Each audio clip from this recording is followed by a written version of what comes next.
O livro O Lado de Dentro, do Lado de Dentro, foi apresentado na noite desta quinta-feira em plena Biblioteca Municipal de Tomar, naquela que foi a primeira sessão pública de um conjunto de ações que irá decorrer por todo o país para a divulgação desta coletânea de originais de diversos autores, cujas vendas revertem para suportar o projeto A Poesia Não Tem Grades, iniciativa de intervenção artística em ambiente prisional que é desenvolvida há mais de 10 anos pelo tomarense Filipe Lopes. A presidente da Câmara de Tomar, Anabela Freitas, foi uma das presenças nesta iniciativa e explicou os motivos que levaram o município a associar-se a esta causa.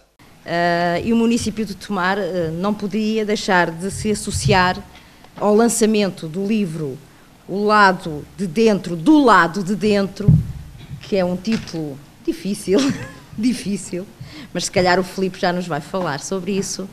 Mas, dizia eu, não podia o município de Tomar deixar de se associar, essencialmente por dois motivos. Primeiro, estamos na presença de um tomarense de Chema. Aliás, na mesa tenho aqui mais do que um tomarense de Chema, não é? E, portanto, cada vez que um de nós dá um pouco de si, porque também quando escrevemos, quem escreve está a dar de si e está-se também a expor, o município, obviamente, ter-se-ia de associar. E o segundo motivo pelo qual o município também se deve de associar a esta iniciativa é a causa que está por trás do lançamento deste livro. Causa essa, há pouco confidenciaram-me vocês, que teve os seus primórdios precisamente aqui na Biblioteca de Tomar, que fez parte também dos primórdios, através do contador de histórias, não é? E, portanto, que se serviu e foi evoluindo, e é um livro de causas para causas, mas sobretudo um livro de pessoas para pessoas. E portanto, sendo esse o lema que nós no município queremos seguir, que é ao serviço das pessoas, não poderíamos deixar de nos associar a este lançamento. Fico também muito feliz pelo facto de terem lançado o livro ontem em Lisboa, e o primeiro sítio que escolheram foi Tomar, fora da grande urbe, foi Tomar, e portanto o que também revela o quão Tomar está no vosso coração. E esperemos que assim continue e que tudo façamos também por os apoiar, não só neste livro, mas também na causa que vocês abraçaram. E penso que as pessoas aqui querem ouvir falar do livro e, portanto, passo a palavra ao Filipe. Voltando aos meus tempos em que eu utilizava este microfone com frequência, já agora convém dizer que faz todo o sentido explicar isto. Este livro é um livro que surge como uma ferramenta de apoio para suportar o projeto A Poesia Não Tem Grades, que é um projeto que nasceu do Grupo Contador de Histórias. O Grupo Contador de Histórias que nasceu em Tomar, de que eu e o Nuno somos cofundadores, e que nasceu também de uma presença precisamente na Rádio Hertz, onde começámos a fazer um programa de rádio. Vou-me dispensar a dizer há quantos anos é que foi, já foram bastantes. Mas também uma palavra de reconhecimento à Rádio Hertz por ter estado na gênese de tudo isto e por nos ter ajudado a, de alguma forma, hoje podermos estar aqui com algum conhecimento adquirido e com esta vontade por nos ter apoiado nessa altura para que isso acontecesse. Bom, já agora o meu nome é Filipe Lopes, não tinha dito, sou bastante... tenho este problema com o protocolo e com as apresentações. E há uns anos, há 10 anos atrás, 11 anos, mais ou menos, entrei pela primeira vez num estabelecimento prisional. Nessa altura eu já andava por aí, através do Grupo Contador de Histórias, a fazer aquilo que sempre achámos que devíamos fazer, que era mostrar aos outros que a literatura, que os livros e que, sobretudo, a poesia poderiam ser ferramentas úteis para cada um de nós, e que aquele chavão de que a poesia é uma coisa muito chata e muito aborrecida e muito hermética não seria necessariamente verdade.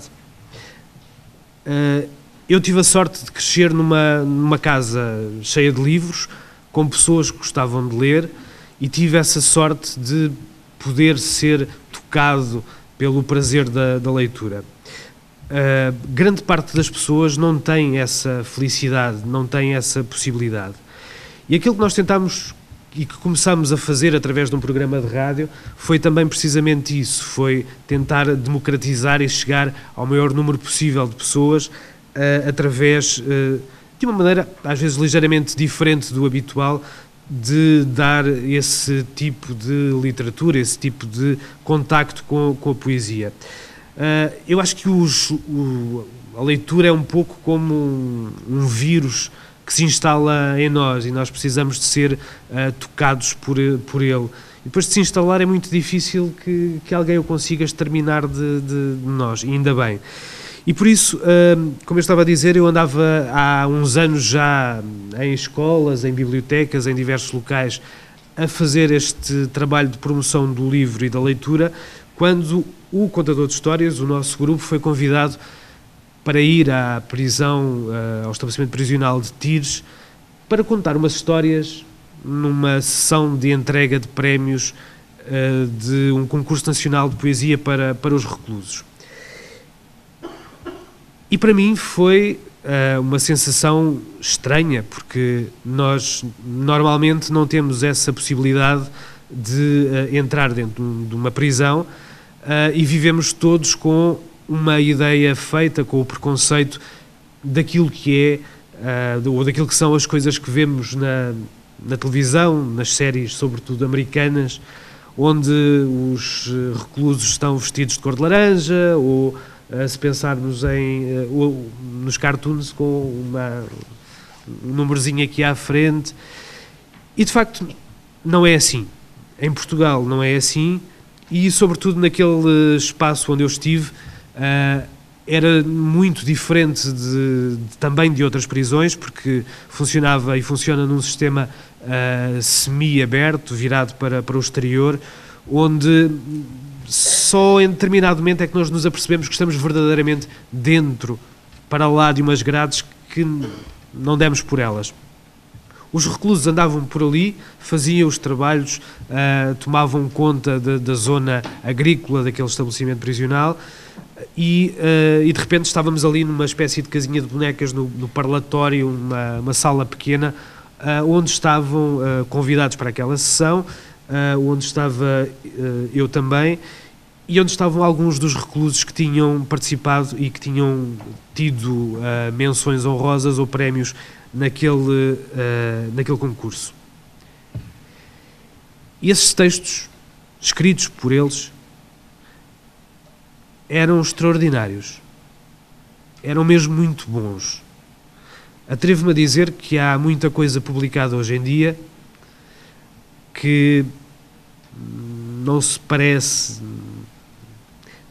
nada com aquilo que eu vi, e ainda ontem estivemos a conversar sobre o concurso deste ano, onde há coisas que me dizem que estão excelentes e que são muito boas. Nesse instante eu percebi que era impossível deixar de acolher esse apelo de trabalhar dentro de um estabelecimento prisional e de trabalhar com aquelas pessoas. Na altura não sabia absolutamente nada. Há 10 anos atrás também a forma como as coisas funcionavam era diferente daquela que existe, daquela que hoje nós temos, e eu pude fazer uma proposta para começar a fazer esse trabalho num estabelecimento prisional. Tive na altura o apoio do Instituto do Livro, mas ninguém me disse o que é que eu devia fazer ou o que é que eu não devia fazer. Hoje em dia existe um manual para os voluntários, existe um conjunto de normas e de indicações que são dadas a quem quer colaborar neste processo de levar o que quer que seja em termos de atividades aos reclusos. Naquela altura, nada. E eu segui a intuição, se calhar cometi alguns erros no início, mas também um bocadinho de bom senso foi ajudando a que as coisas fossem avançando. Hoje em dia, passados 10, 11 anos, de facto, já conheço, já sei algumas coisas, já tenho a ousadia de estar junto com outras pessoas que têm vontade de desenvolver projetos neste âmbito e de lhes poder dar o meu contributo explicando as coisas que já sei enquanto voluntário. Nós, ao fazer este trabalho, não entramos e não vamos fazê-lo por pena. As pessoas que estão presas, que são reclusos, são pessoas que cometeram os seus erros, cometeram crimes graves o suficiente para estarem, segundo a legislação portuguesa, presos. Mas esse é um processo, é um momento. Não temos prisão perpétua, não temos pena de morte em Portugal, felizmente, digo eu, e, portanto, todos aqueles homens e mulheres que ali estão são pessoas que estão ali para cumprirem a sua pena, mas para saírem dali daqui a 10 anos, daqui a 20, daqui a um mês, daqui a um dia. E como eu costumo dizer, essas pessoas vão ser o nosso vizinho do lado. Vão ser aquela pessoa que está a atender-nos na pastelaria, no café ou no balcão das finanças, por exemplo. Hoje em dia estamos a atravessar uma situação em Portugal onde existem muito mais processos nos tribunais e onde temos, se calhar, uma realidade que para quase todos é desconhecida. Ainda há bem pouco tempo, aqui em Torres Novas, creio que é o estabelecimento prisional mais próximo, eu fiquei a saber que ali também existe esse regime, a prisão por dias livres. Ou seja, temos muitas pessoas neste momento que cumprem penas ao fim de semana. Entram à sexta-feira à noite, saem ao domingo à noite e cumprem uma pena dentro desse formato, porque o Estado também encontrou aqui um formato de pessoas que estão em famílias estruturadas, que têm o seu emprego, de criar condições para que essas pessoas não percam tudo, para que essa passagem pela prisão não seja um momento que se torne pior para elas, que permita que elas aprendam alguma coisa, mas que ao mesmo tempo não lhes traga mais problemas do que aqueles que já tiveram. E estas pessoas, quando se veem numa situação como esta, são confrontadas com uma realidade completamente diferente daquela que imaginavam e estão muitas vezes despertas para coisas que se calhar nunca imaginariam, como por exemplo para a leitura, para a literatura. E foi isso que eu me apercebi, foi essa potencialidade, foi esse momento em que podemos tocar a vida dessas pessoas através de um texto que lemos. Tentamos levar autores diferentes, textos diferentes, tentamos levar coisas que falem da vida daqueles homens e daquelas mulheres, mas não tentamos levar lições de moral. Como já perceberam, isto é particularmente uma partilha de afetos. No fundo, os que estamos aqui hoje quase todos nos conhecemos, quase todos partilhamos já alguma coisa entre nós. Os laços são coisas que se criam. E a comunicação, eu trabalho precisamente com a senhora Presidente naquela tarefa difícil que é fazer chegar aos munícipes a comunicação, e aquela comunicação mais difícil que é um bocado como eu acho que é um bocado como acontece com os preconceitos que nós temos em relação aos reclusos. Hoje em dia também existe um preconceito lixado, desculpem a expressão, para com os políticos, e portanto nós estamos, por culpa de muitas coisas que muita gente faz, e acontece com os políticos, como acontece com qualquer um de nós, mas os políticos estão lá numa face mais visível. Muitas vezes nós achamos que são todos uns malandros, é aquela tendência que temos sempre para dizer, e portanto na tarefa de quem está num gabinete de comunicação como eu, de uma Câmara Municipal, temos sempre essa dificuldade de conseguir fazer chegar cá fora uma comunicação que seja, tentamos nós também, pela nossa própria deontologia, que seja uma comunicação isenta, mas que ao mesmo tempo tem que defender também aquela que é a nossa entidade patronal, para já, e a nossa equipa, o espírito com que nós vivemos. Isto tem a ver com uma coisa muito simples, que é, nós hoje em dia vivemos num mundo onde estamos todos muito perto uns dos outros. Aparentemente, muito deste livro foi feito precisamente com recurso às novas tecnologias, com recurso ao Facebook, com recurso aos e-mails. Houve pessoas que só se conheceram, o Filipe, por exemplo, só conheceu a Catarina, que fez a paginação do livro ontem, e eles, durante 1 ou 2 meses, partilharam imenso, fartaram-se de conversar durante todo este tempo para preparar este trabalho, com a Cristina. Os e-mails, assim, a meio do processo. Ora bem, e portanto, ao mesmo tempo que estas novas tecnologias nos permitem fazer isso, elas também, ao mesmo tempo que parecem aproximar-nos, muitas vezes, de alguma forma, também nos separam.